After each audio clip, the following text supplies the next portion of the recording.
Never blame a mountain for what it does. Hello, my name is Will, and this is Exploding Helicopter, the podcast leaving decisions to the pilot's discretion. Looking back, we can see that 1980 was the year that the disaster movie boom of the 1970s finally ended. During that decade, films like The Towering Inferno and The Poseidon Adventure had enjoyed huge box office success. However, by the end of the 70s, it was clear that the genre had run out of steam and that the public were losing interest. Then, in 1980, disaster struck the disaster movie. In that year, cinema-goers were treated to the razor-sharp genre spoof Airplane, which lampooned the cliches that had become all too familiar to audiences. And in the wake of that film's success, studio bosses declared the disaster movie dead. All of which makes the film we're reviewing here very interesting. Released in that fateful year of 1980, it was one of the last disaster movies to be made as part of that classic 70s phase of filmmaking. So, on this show, we're reviewing High Ice. To help me look at the film, I'm joined by the biggest fan I know of the disaster movie genre. It's the master of disaster himself. It's Fred Andersson from Schmollywood Babylon. Welcome back to the show, Fred. Thank you. It's always a pleasure to be on your fabulous podcast, and I'm always ready to talk about exploding helicopters and actors cashing paychecks. I love it. I do love it. You know me. I really love it. Well, I'm glad we can combine our two passions, mine for exploding helicopters and yours for disaster movies. And people may remember your last appearance on the podcast when we reviewed the volcano-themed disaster movie When Time Ran Out. And you kind of spoke a bit about your passion for disaster movies then. So I just wondered if perhaps you could sort of remind listeners, what is it about these films that you love so much? I will keep it, I could talk for hours about this. So, I'm going to keep it short. This is how it started. I was thinking about this. In some old Swedish movie encyclopedia, I saw a still from Mark Robson's Earthquake. A still, a quite wide shot, and you saw how buildings were crumbling down. And I love miniatures. I love, small things, and I was like, really, I have to see this movie. And thankfully, a classmate of mine, who could have been like 10 or 11, stole a videotape from her father and sold it to me for, at the time, probably quite a lot of money. And on that tape was Earthquake. And I watched it, and, I fell in love because Earthquake is, I'm not kidding you, I consider Earthquake probably one of the 10 best movies ever made. I do.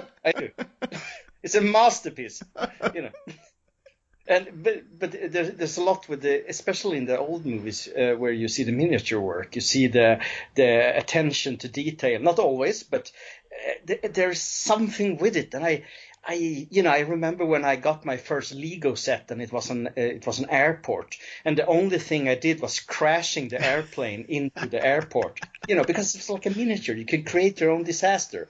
I built a volcano in papier-mâché once with a small city around it and blew it into, I blew it up. That's me. Yeah. Wow, there's some interesting insights into your psyche there, Fred, and your need to destroy humanity and its structures. But you obviously Earthquake is a very special disaster movie for you. But I kicking myself for not asking you this question the last time you were on. What is your favorite disaster movie? Well, outside Earthquake, let's skip Earthquake for now because I'm always talking about that. I say, I know people won't agree with me, but Meteor, the one with Sean Connery and a bunch of other bored actors. I honestly think it's from 79. It's at the end of the disaster movie cycle, and I think it's like a perfect disaster movie. Kind of on the cheap, in some parts, some stock footage and stuff, but it is a good movie. It's never boring. Well, I know that's an important quality for you. The idea of things being good or bad. It's for you. It's more about, is it interesting or is it boring? And that's the kind of the definition of like a good or a bad movie for you.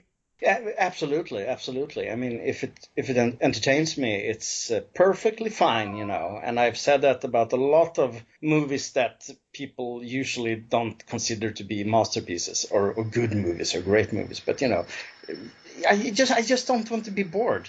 You know, I really don't want to be bored. That's it. Now, there's one thing I wanted to address before we kind of got stuck into this particular film, and because I've built High Ice up in my introduction as a disaster film, and there might be some people out there who perhaps would consider it more of a, I don't know, fight for survival film or a man versus nature. Perhaps the scale of this film is too small. So before we sort of got into reviewing High Ice, I wanted to get your view on whether we should consider High Ice a disaster movie or not. Well, I would say we can consider it a disaster movie. It's kind of it's merging, adventure, survival with disaster. It's kind of just, I mean, it has a lower budget, so they just focuses on one part of the story. I mean, you'll find this story in this movie you'll find in basically all disaster movies. A smaller group of people trying to survive somewhere. And in the bigger budget movie, it cuts away to Charlton Heston doing something silly or Sean Connery looking bored or whatever, But this is kind of, in a way, the essence of a disaster movie. I mean, the thing that why people are watching disaster movies, they want to see people survive and maybe die. So I would say, yeah, absolutely. If you count movies like Fire or Flood or Hanging by a Thread, disaster movies, this is definitely a disaster movie. Well, I would agree with you, Fred. I think in terms of like the story it's telling, the kind of style of it, the sort of structure, and also when it came out, I think it's definitely part of that 70s era of disaster movies. So I'm certainly happy to include it, but I'm also happy that an authority on the subject such as yourself agrees with me. So. Oh, you. Okay, I think it's time to get stuck into High Ice. So let's see if Trailer Man can tell us exactly how cold it is. Below freezing and beyond fear, North America's last great wilderness, White Horse Mountain, the ultimate challenge for every climber who dares. Suddenly, the memory of love is all they have to hold on to. A dream in the midst of a nightmare.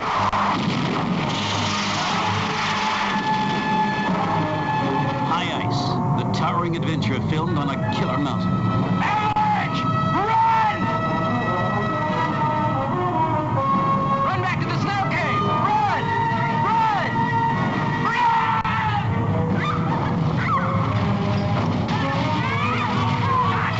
God, help me! Hell frozen over in a petrified world where only the strongest can survive. God! David Janssen as the chief ranger who had always ruled the mountain. If you can't pull him off that mountain, I'm going to get him some supplies. Big position. Tony Musante as the search and rescue expert determined to take command. Then you'd better take a radio with you, so I'll know where to look when we have to save your neck, too. All the daring of man pitted against all the power of nature. We're going to try a hoist extraction. Get away!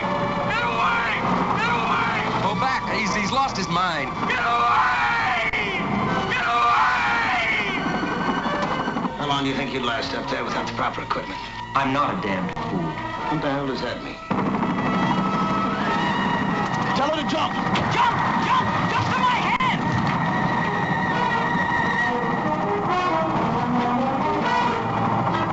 I can't reach her. She's down on the skid. She's too weak to climb up. An incredible story reflecting real people, true events, and the kind of courage you'll find only in High Ice. A grizzled park ranger and an arrogant army lieutenant attempt to save a group of teenage rock climbers stranded on a mountain ledge. Naturally, the two men are incapable of working together and clash as to how best to carry out a rescue. Meanwhile, on the mountain, frictions emerge amongst the four stranded climbers as they try to stay alive long enough to be rescued. High Ice was released in 1980. It was made as a TV movie and was broadcast as an NBC Movie of the Week. in the early part of that year. However, after its broadcast in the States, this film was released theatrically overseas. The cast is headed up by David Janssen. Now, he was a huge star of American television and is best known for playing the fugitive in that iconic 60s TV series. Sadly, the film was one of his last roles, as a month after it was broadcast, Janssen died of a heart attack at the age of 48. Also in the cast, we have a very young Dorian Harewood and Tony Musante, who you may not know the name, but you'll definitely know the face. He's a great character actor with a huge amount of credits. You might have seen him in things like Pope of Greenwich Village or the fantastic prison drama Oz. This was directed by Eugene S. Jones, who also came up with the story alongside his wife, and the film has a 6.2 user rating on IMDb. So Fred, with all of that out of the way, what did you make of High Ice? First of all, we all know that David Janssen died, like a month after this was released. And I know you mentioned it to me, and I was like looking at him in the movie and said, well, he looks like a pretty healthy, 75-year-old man, there's no, I was like, I didn't understand what's the big deal. And then he was 48 years old. He was 48. I know, it's quite incredible when you look at him in this film, because he doesn't look like a well man at all. I mean, he's got loads of grey in his hair and his beard, but his skin just has that. It's a well-known fact that David Janssen was a massive. He was like a 60-a-day cigarette smoker. He was also a massive boozer, but I think his skin just has that quality of somebody who's just drinks alcohol and smokes and probably can't remember when he last had a solid food. Yeah, but the thing is, he is a good actor, and I really like him in this movie. And okay, I will back a little bit here, because first of all, I've seen a lot of made-for-television movies and made-for-television disaster movies, and I must say that this one looks pretty good. For being what it is, it has a cinematic feeling. It looks more expensive than it really was, I would say. I'm impressed by it from a technical point of view. Yeah, I definitely agree with you, because the mountain climb, or the scenes set on the mountain, actually look like they were filmed up a mountain. So I don't know, whether that is through the magic of camera work, that they kind of create the illusion that these people are actually up quite at quite an altitude, or whether they actually were at a reasonable height, and they're kind of using some experienced climbers to kind of get those shots in the bag. But it definitely, you see some sort of TV movies, and the kind of the stuff on the mountain, sort of it's really obvious this is in a studio, but there's quite a lot of camera work here where you think, well, they must be out on location, and you kind of admire that in a made for TV movie that they've found a way of making it look as good as it does. Yeah, it's an impressive technical achievement for this kind of movie. Of course, we have the close-up shots of the people, on the mountainside. That is studio. But then you have these, shots from above, or a more wider shot where, it's obviously people on a mountain. They couldn't fake that in the studio, and even so, the helicopter scenes and the whole, the mountain itself, it's an impressive production. I read somewhere that it had like a budget of $2 million, which I guess is still a pretty okay budget for the time for a TV movie. But compared to some of Irving Allen's movies, TV movies, which I like a lot, this one looks like I almost said $1 million, but it's $2 million, of course, or $3. It also had something that I always appreciate in disaster movie. It had a powerful score. The music in it feels like it's taken from a 70s disaster movie, with strings, and it has that slightly melancholic, we're all gonna die feeling, and still romantic, Hollywood style. The thing is, I mean, when you mentioned this movie to me, I hadn't seen it. To my surprise, of course. Well, yes, because you've generally seen everything that's ever been made, haven't you? Yeah. So thank you so much for leading me to this little pearl, this unpolished diamond of disaster cinema. I really understand why it got some kind of cinema release in other parts of the world, because it's worth it. I would love to see a better version of it, though. Like on Blu-ray or even DVD. Now, when we spoke about disaster movies, when we were talking about When Time Ran Out, I remember from there, you said there were kind of like three elements to those films that you enjoyed. You liked seeing old movie stars being killed in disturbing ways, you liked miniature work, and you liked beautiful melodrama. Now, it's fair to say that High Ice is pretty light on movie star deaths and miniature work, but it does have a lot of melodrama. So while they're stuck on the mountain, these teenagers, amongst them, some previously unacknowledged tensions between the group come to the fore. What did you make of this group and the issues that they were dealing with? Yeah, I mean, Scott, the character of Scott, he's the token disaster movie asshole, the guy who really make things even worse. I mean, as we all know, and that's the reason why we talk about this movie. And it kind of still, there's a lot of screaming and crying, and Scott is kind of like, old man yelling at birds. He stands there and screams at the helicopters. I honestly think that he's my favorite characters of that trio up on the mountain. I mean, he's like, is it Richard Chamberlain in Towering Inferno? Yes. This greedy asshole who gets burns alive. He's kind of like Richard, but maybe a little bit more innocent. I mean, he's clearly the weakest character. I mean, the girls, they handle it a lot better than him, which kind of feels refreshing also. Yes, I mean, he is.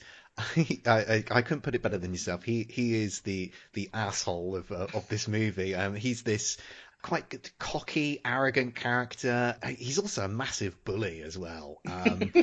He's kind of, he's got this. He's gone on this climbing expedition with his girlfriend Kathy and this other couple, Liz and Tom. And it's quite clear that Kathy is not that interested in mountain climbing, but she's only sort of going along with this because it's one of Scott's passions. But rather than try to, I don't know, help her along or coach her in mountain climbing, he's just basically yelling at her for her incompetence, which I just love the I guess the simplicity of the relationships. And I guess that obviously it sets up it kind of establishes the kind of the pretext, I guess, for his behavior later in the film, where when they find themselves stranded in this nightmare situation, stuck up this mountain, he goes a bit mad with hypothermia, and he also gets kind of some burn injuries as well from when the helicopter blows up. And he kind of he ends up he's basically responsible for the deaths of the pilots who are in this helicopter that tries to rescue them. And I kind of like the fact that there is at no point does he have a kind of moment of self-reflection and sort of think, I've behaved really badly here. I've killed people. I mean, he's also when they do, like, they try another rescue and they start pulling these people off the mountains, he's the first one into the helicopter. There's no... Yes. I was actually, I was watching that scene for like 3 or 4 times because I wanted to really understand that he's the first one on the helicopter. He's really, it's I was confused, because according to the storytelling in disaster movie, he would die also. He would. And now I'm spoiling here, but please correct me if I'm wrong. But he doesn't die. He's on the helicopter and he's saved. Yeah. Yeah, absolutely. I completely agree. It completely goes against what you understand of the conventions of the kind of disaster movie genre, because he's behaved in such an appalling way, sort of. Disaster movie like Justice demands that he be killed off. But he's not. He's the first to be saved. Yeah. I mean, I'm not kidding you. I had to check so he didn't fall off the helicopter in the start of that scene. I was like, what? I don't know if that's a good thing or a bad thing. Looking at, it's unexpected, but it's still also a little bit disappointing because, the disaster needs a sacrifice of some kind. One of the leading characters, which, it will happen later, of course. But, Scott, the good-looking asshole. Yes. Tremendously enjoyable character in this film, and there was another aspect to the kind of the melodrama that we get on the mountain, which just adds to Scott's douchebag qualities, which was that he's on this mountain expedition with his girlfriend Kathy, but it's clear that Scott, I think he's quite clearly he fancies Liz, who is this other girl that is on the mountain expedition with him, and we get a tremendous scene between Liz and Kathy, where Kathy is basically blaming this whole mountain climbing disaster on Liz, and the fact that she was kind of flirting with Scott and kind of trying to challenge him to climb up this mountain. Oh, there's always room for some melodrama. There's always room for some puny. Is that the word? Puny?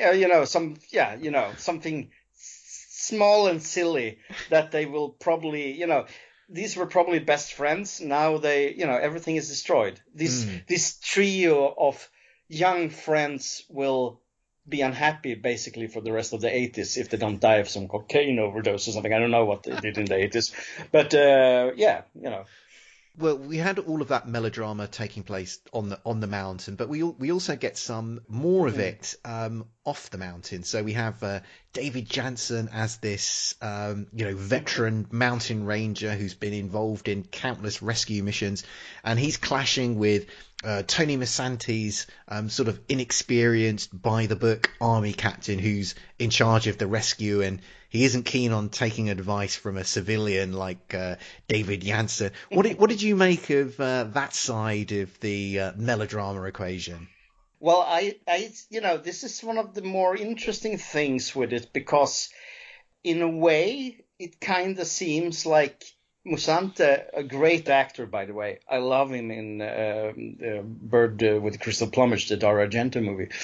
He kind of, in a tragic way, goes out as the winner in this movie, because David Janssen, our 48-year-old, 100-year-old person, dies quite tragically at the end, and you have this clash in between them, and I don't know, maybe I'm bitter and old, but I kind of understand Tony Musante here. I'm kind of on his side. I know we're supposed to root for this old fart, but Musante, he's a pro. He might not have as much experience as Janssen, but he wants to do good, and he have some good ideas that unfortunately I can't. You know what I mean? Doesn't really work out because of Scott. I don't know what to say, really. I don't want to sound like an asshole, for being on Musante's side here. I kind of wish they did a little bit more of it, I understand it's a TV movie and they have 90 minutes. I would have loved to see more with them fighting this out, not physically fighting this out, but I would like to see it go more in depth there. Maybe I'm just rambling here now, but that's my first thought about their relationship.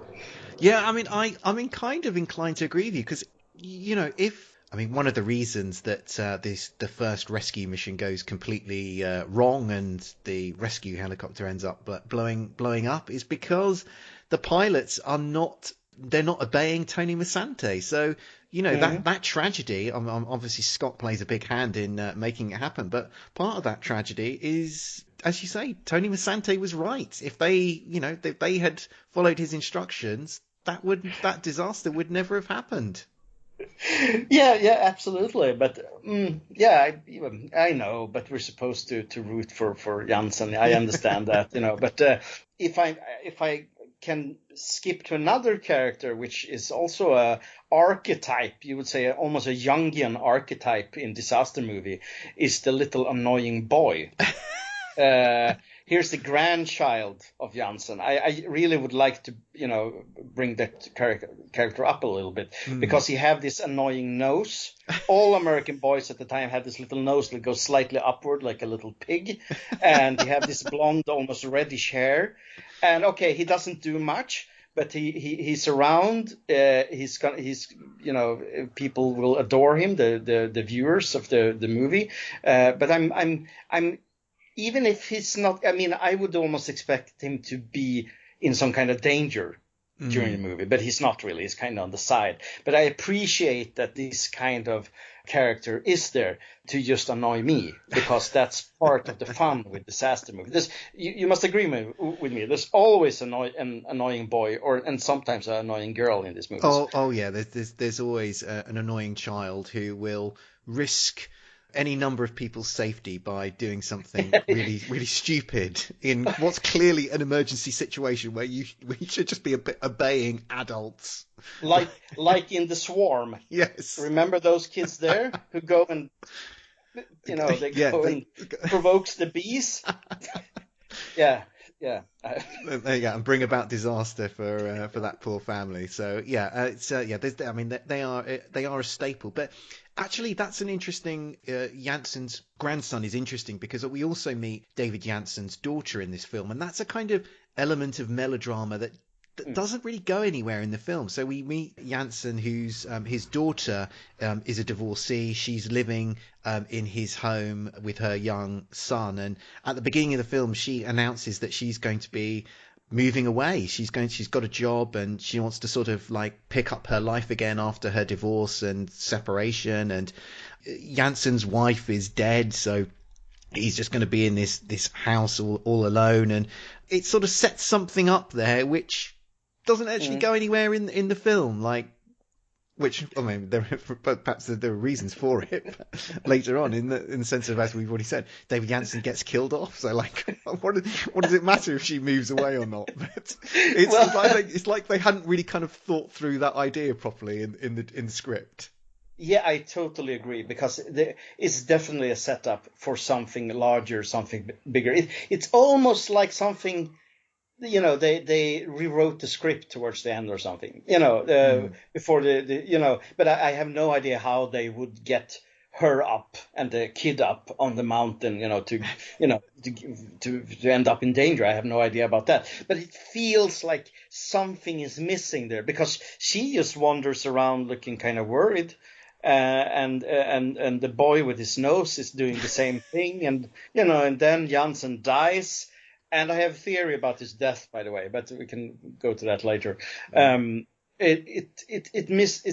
Something's amiss, as they say. And it's kind of, I would love her to just go up with the helicopter because he wants to see her one last time, or, and something happened. But no. To be honest, maybe I was kind of a bit unfocused in the beginning of the movie, because first I saw her as his awfully younger girlfriend, and I was like, no, I mean, there's always that. You always have, huge age differences in movies, but so it took me a while to understand that it was his daughter. Actually, I did. I just want to say that. Yeah. Well, let's talk about the ending of this film, the dramatic conclusion to the action that we've seen here. So David Janssen, in his efforts to lead the rescue of the climbers, has fallen down the mountain and become wedged in a crack. and he can't get out. I mean, he's injured, he's in pain, but he heroically slings a line across the mountain to enable Kathy, who's the last climber up on this mountain, he helps slings that across and helps enable her to be winched off the mountain. Unfortunately, the helicopter can't stay any longer, so it flies off, leaving Janssen to freeze to death on this mountain. Now, I'd love to know what you thought about this ending, Fred. I mean, for me, it's one of the most undignified deaths I've ever seen in a disaster movie. Yes. You read my mind here. This is probably the worst death ever in a disaster movie. I mean, I always brings up Charlton Heston in Earthquake. You know, he saves 100 people and then he gets flushes away together with Ava Gardner. You know, his young trophy wife, by the way, which she's older than him, I think. Anyway, you know, there you have something. You have here probably, now I'm mean here. I'm saying probably a very, very drunk David Janssen is put in some kind of, it looks like a hole. You know, he lands there and he kind of sits there with his arms. It's like he's getting sucked up by the mountain like a cocoon or something. I don't know what's going on there. Probably, you know, to keep him upright. And he sits there, and then this, you know, it's a cold night, and then he's dead. That's it. This is, and then you cut to the helicopter pilots, and you see them. You know, they talk how they're gonna take his body, and then you cut to this frozen David Janssen hanging under the helicopter it's a very, very silly doll hanging under. You know, like he's like cartoon stiff. No, yeah, it's not the best. I mean, I can understand that he died, you know, but also kind of belongs in the genre, but it's very undramatic. Yes. You don't feel anything. I completely agree, Fred. I mean, I couldn't believe that they decided to have the very last shot of the movie to be David Janssen's frozen corpse just dangling from the end of a rope on a helicopter. I mean, he's meant to be sort of the hero. You're meant to sort of feel something that, okay, you know, he gave, you know, and as he does, he gives his life in order to save that girl, and his reward is to see his frozen carcass. Yeah, it's hilarious, actually. It's tragic and hilarious. Even here, I felt even here that something is missing. It felt like there was something more. Usually it would be a nice tension-filled scene where they lift him up, you know, with details, and maybe he's half alive, and we don't know if he's dead or alive or whatever.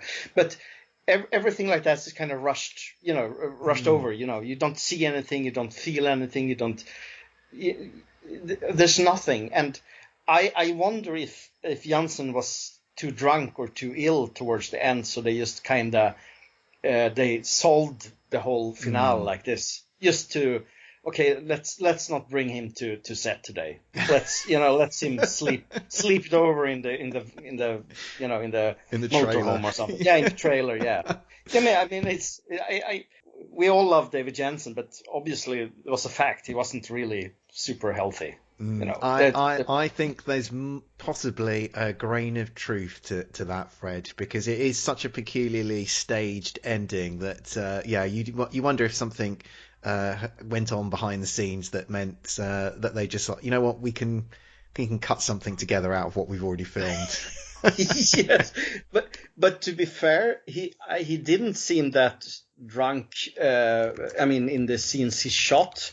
He's probably a quite experienced alcoholic. I mean, have you seen The Last Dinosaur with Richard Boone? I have not. John Van No, I mean, Richard is obviously drunk as an egg through that whole movie, and it's very, very visible. You know, he's like me. He can't speak clearly, so it's like blah blah blah. And they try desperately to cut scenes together with him talking and moving, and you don't see that with Janssen here, except the end where he kind of just disappears. So I mean, respect to that. I don't want to I don't want to bash Janssen because I like him, but he served the movie well up until then. Yeah, even though he looks very Yeah. unwell, very unhealthy in this film, you can still see that he's still got that like power and intensity as an actor. He's still bringing something, even through his brutal hangover, he's still bringing something to the movie. But one thing I was thinking when I was watching, because I do think this is one of the most undignified deaths I've ever seen in a disaster movie.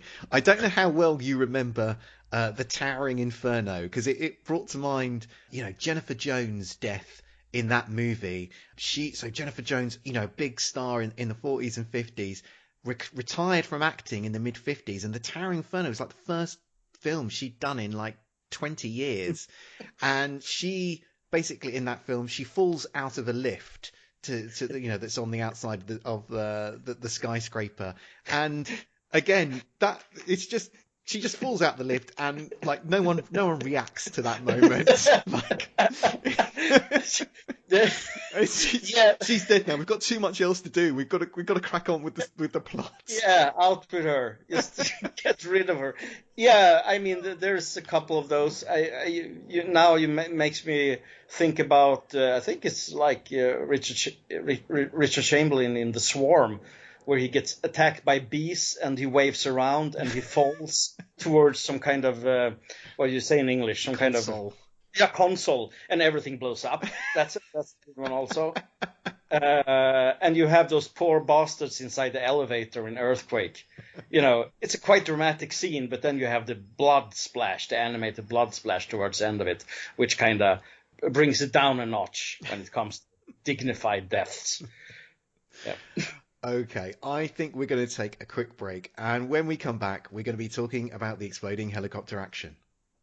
A motion picture event.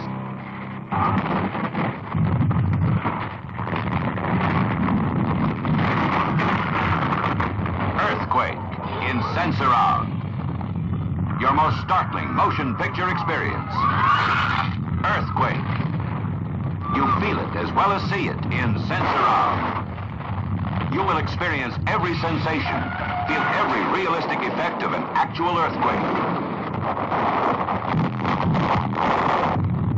Starring Charlton Heston, Ava Gardner, George Kennedy, Lorne Greene, Genevieve Bujold, Richard Roundtree, plus the city of Los Angeles and its millions of people. Earthquake. You feel it as well as see it in Sense-Around. Rated PG. We're back, and now we're looking at the exploding helicopter action. This occurs fairly early in the film. The army are called in to try and airlift the teenagers off the mountain with a helicopter. However, in order to winch the group up, the helicopter has to fly dangerously close to the side of the mountain. As the chopper hovers above, it's buffeted by high winds and is prevented from manoeuvring to safety. It's also prevented from manoeuvring to safety by the stressed out Chris, who is clinging on to the winch, even in the face of everyone yelling at him to let go. The inevitable happens, and the helicopter ends up crashing into the rock face and exploding. Fred, what did you make of the exploding helicopter action?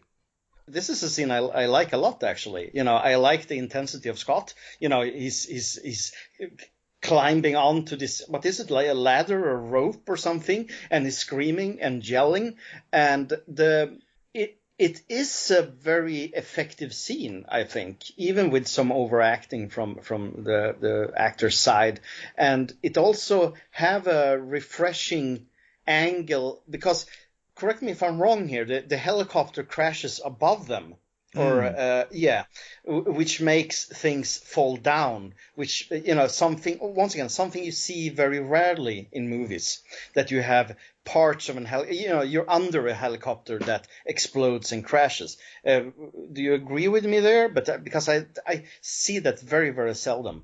That is quite unusual. You don't normally see people being directly underneath the helicopter that they're being exploded in, although there is a very good example of that in a film called, to go off on a little bit of a tangent, Countdown in Esmeralda's Bay, where George Kennedy uses a rifle to shoot the pilot of a helicopter that is attacking him, and the helicopter then explodes.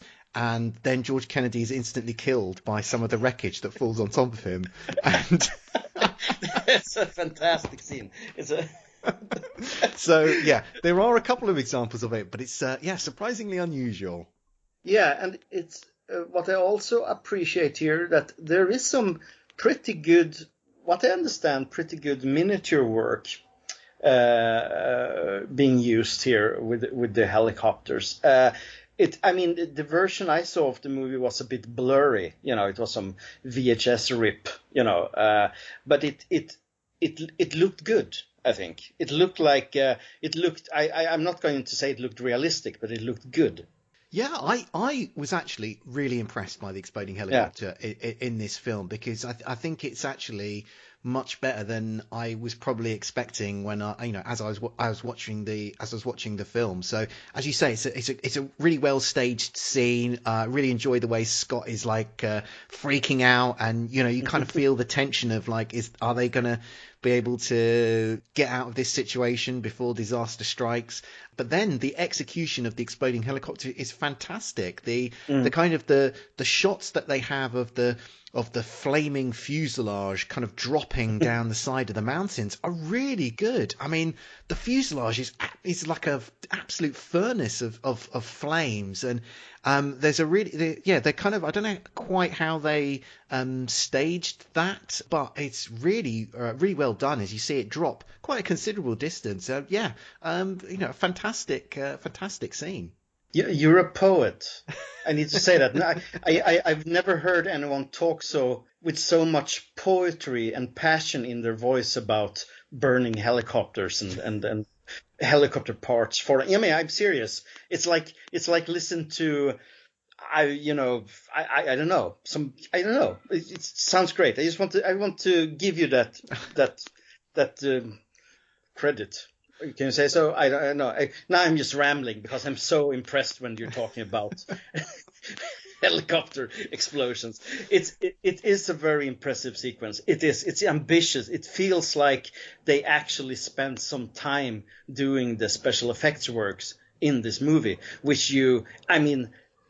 only that sequence is more impressive than most of the disaster scenes in, for example, Irvin Allen's TV disaster movies, which feels quite, choppy and made quickly and with some stock footage. And this one looks great. This is a very, very nice helicopter explosion, helicopter crash. This is one of the finer in I would say in made for television movies. Yeah, I think it could definitely be up there in the kind of the best of list of those. I wanted to kind of throw in a bit of trivia here, Fred, which I was doing my research for this, and a lady called Michelle Green had left a user review of this film on IMDb, and in that, she basically says that she lived in Darrington, sort of near Washington, where this film was made. And apparently she lived a few houses down from from basically where the helicopter was, the kind of like the wreckage of the helicopter was that was blown up in this film. Oh. So you can imagine how exciting living near the wreckage of an exploding helicopter that had been in a film would be for me, Fred. Yeah, absolutely. I envy her, really. I mean, and it's so nice of you also to bring up these comments on IMDb, because I mean the comments on IMDb is a cesspool, except when there's someone who lived near a film location, the location for one of these movies, or my uncle actually is visible in the background, and then I love it. That's the best part of the IMDb comments. And this one I didn't notice this comment, but I really have to here I found it. I live in the small town when they made this movie. The name of the blah blah blah. They filmed the mountain scenes in our high school gym. I met all the actors. It was great. It's awesome. Really cool. Michelle Green. Yeah. I should I might try and track her down, see if she's still living in the area, see if she can see if that helicopter's still there, and Yes. whether she can send me a photo of what it looks like today. Yes. If I have a spare half hour, I might do some investigation work on that front. But we've spoken about David Janssen. I think we're both enjoy his acting, even when he's quite clearly the worse for wear due to massive vodka consumption. But he's worth mentioning in this part of the podcast because he's actually been in a surprising number of films with exploding helicopters. So he was in the John Wayne Vietnam movie, The Green Berets, which has an exploding helicopter in, and who's then also in a couple of other TV movies that also have exploding helicopters in. So he was in a TV trucker movie called Hijack, and then he was also in the helicopter TV movie classic Birds of Prey, which is all about which basically sort of two helicopters chasing each other for 80 minutes, and there's an exploding helicopter in that as well. So I mean, David Janssen, a sort of unlikely figure to have been in quite so many films with exploding helicopters, I feel. Well, maybe it was in his contract, There's a macho thing with exploding helicopters, and Janssen was a macho actor, a sensitive macho actor, of course. But I can see him read the script, oh, it's a young mistress. Oh, that's great. Some booze, yeah. Oh, helicopter, yes. Not that accent was, of course, totally wrong, but you get my point there. I think you captured the essence of David Janssen perfectly there, Fred. So, can I bring up another actor which I like a lot in this movie? An early part of an actor called Dorian Harewood. Yeah, go for it. What do you want to say about him? Well, we all know that he's in one of the best Die Hard ripoffs ever, Sudden Death, with Jean-Claude Van Damme. Of course, he plays the good guy that is real to be a bad guy towards the end. He's the assistant of Powers Booth, and there's a exploding helicopter in that one too, I guess. But there are two exploding helicopters in that film, and the one at the end though is one of the greatest of all time in my view. You see, and it's as soon as I saw him, I felt, okay, this is a good movie. This is something special. This guy's he knows his helicopter movies, really. So I was very happy to see him.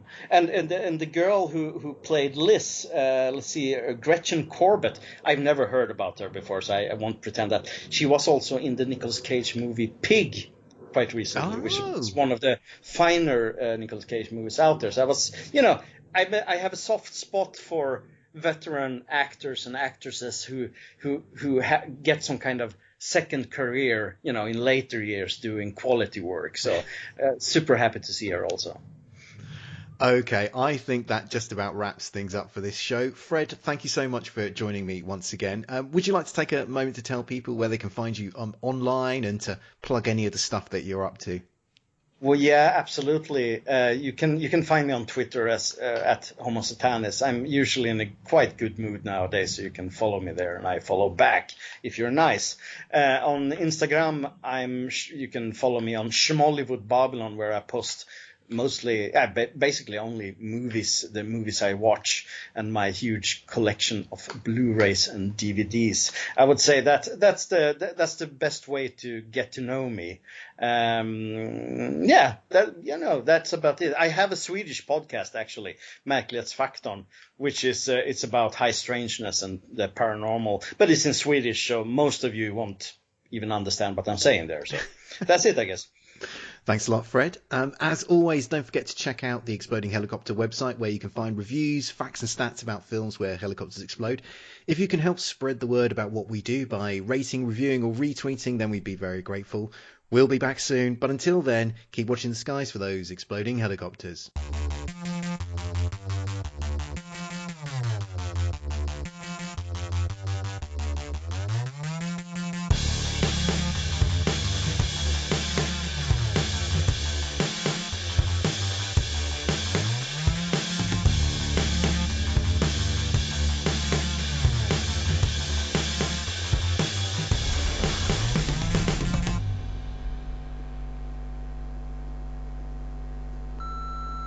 This podcast is a proud member of the Lamb Podcasting Network. Find the network at largeassmovieblogs.com.